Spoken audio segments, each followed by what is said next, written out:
In many countries across the globe, the private sector is the engine for economic growth, helping to create jobs, increase trade, provide specialized and non-specialized services, and generating tax revenue to fund basic services such as health, education, and public infrastructure. In Botswana, the notion is that economic growth is government-led, and through revenue from diamond sales, Botswana has grown from one of the poorest countries in the world to a middle-income economy. Diamonds account for close to 80% of the country's export, and with the country's diamond reserves predicted to diminish in the foreseeable future, what can Botswana do to keep it sparkle? My name is Brando Kiabilwe, and this is Doing Business in Botswana. With diminishing minerals, Botswana's economic growth and development has to be prepared for a life without such lucrative non-renewable resources. This can be a frightening reality, but this is where the private sector can aid.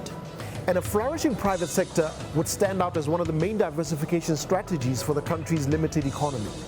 Botswana has been hailed as an economic miracle, but now the country has to grapple with the challenge of identifying an avenue that will significantly influence its future socio-economic development route.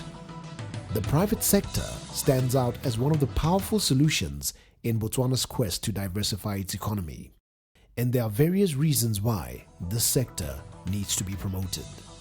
In an economy, we have the public sector as well as the private sector. And should the public sector in our country shut down, we will have no other sector to look up to in terms of generating revenue other than the private sector. Hence, the private sector has an integral role in contributing to the economy of the country. Of late, we have learned that quite a few sectors have emerged, and they contribute quite significantly towards the revenue of the country. I'm referring to the financial services sector, the manufacturing sector, as well as the tourism sector. They've been doing quite well in the past few years. It's worth noting that even though currently the contribution made by the different sectors that I just mentioned might be minute, it's worth tracking where we have been before and the growth or the progress that we have made so far. So for us as economists or as people that are trying to help develop the private sector, we do value such improvement. Either be it a 0.1% increase, we do value such. The government is a major player in business and the biggest employer.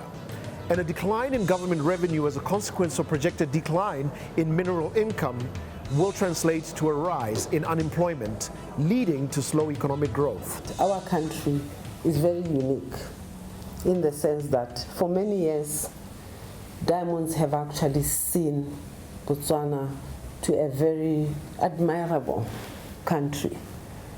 Government of Botswana decided to take ownership in terms of the minerals that this country has and use that to develop the infrastructure, to develop education and health for Botswana. And that has served us very, very well.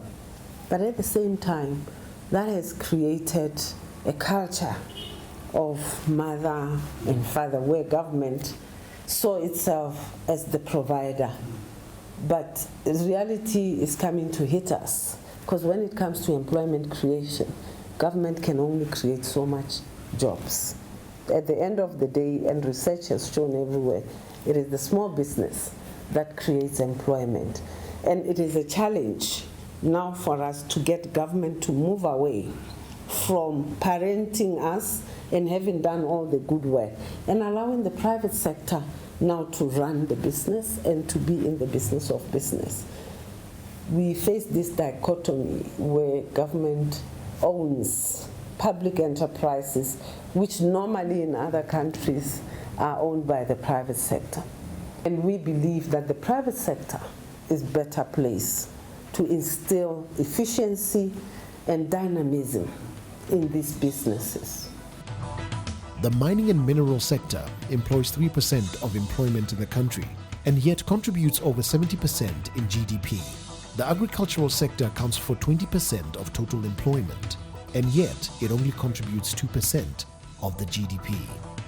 This paradox indicates that the mining sector cannot be depended upon to provide employment for a long time into the future, and justifies a move towards strengthening a private sector that is not dependent on the mining industry. A strong private sector also results in a more competitive economy, both regionally and globally. Employment is created by the private sector. Government can only create so much jobs. It's the private sector which creates employment. Secondly, when you look at any country's competitiveness, it is measured in terms of the level of export or the level of participation in the global market of that economy. And who participates in the global economy? It's not government, it's business. And therefore, the role of the private sector becomes even more fundamental.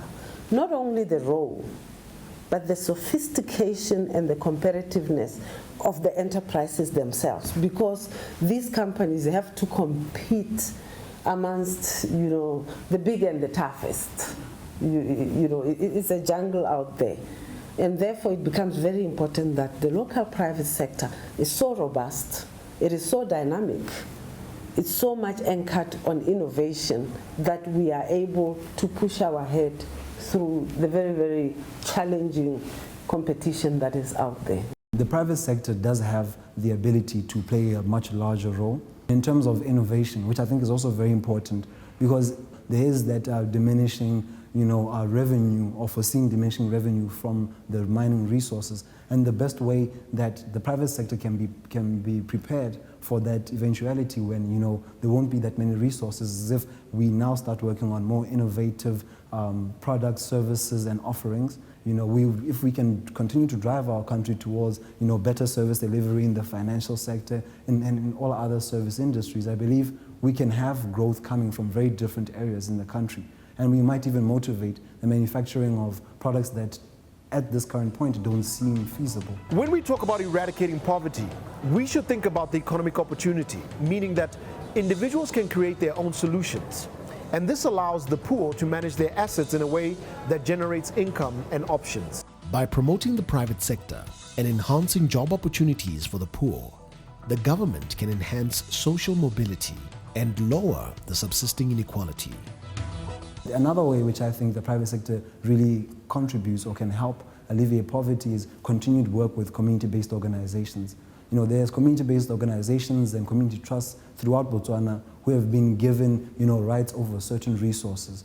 Now, these resources can be employed for tourism purposes or for other business purposes. And I think that we need to start thinking about how we can partner with community-based organizations and these trusts to instill those kind of skills such that they can make a living for themselves and they don't have to rely on annual sponsorships or handouts from any private sector organization. They have the ability, in terms of access to their resources, to actually sustain themselves if given the right training or the right management training of how they need to carry this out. Poverty eradication is about providing a certain level of living standard to a citizen. And that has to be sustainable. It is not about government giving out rations. It is about sustainability. Because while we appreciate the willingness of governments to put out money out there, the question is, for how long? And for how long can only be answered by the growth of the private sector, the growth of the SMMEs. When you look at our country, for instance, about 95% of businesses in Botswana are SMMEs. You cannot divorce poverty from employment, because if you don't have a job, you don't have food. It's just as simple as that.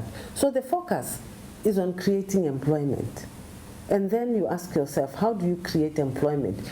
You create employment by creating a business environment that will allow the growth of businesses. So, it's a logical flow of steps that needs to be looked at. You cannot address one and think that you are ignoring the other. Botswana's private sector has the potential to strive. And by promoting the private sector, the country also sets a platform for attracting foreign direct investment. Now, foreign direct investment can positively influence the economy by providing job opportunities and bringing in additional technologies. We can unlock a lot of potential in Botswana.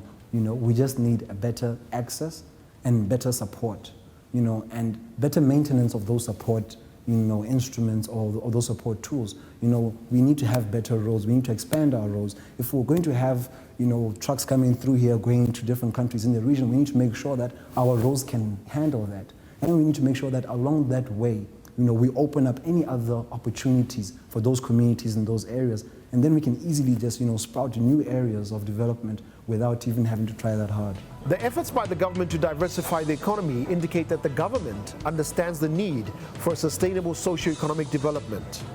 Job creation is key, and the private sector is a necessary ingredient for the economic growth of Botswana. The economy must be transformed to be private sector-led, and the government and private sector collaboration is required for the country to achieve its goals. For me, Brando Kiabilwe, have a good evening.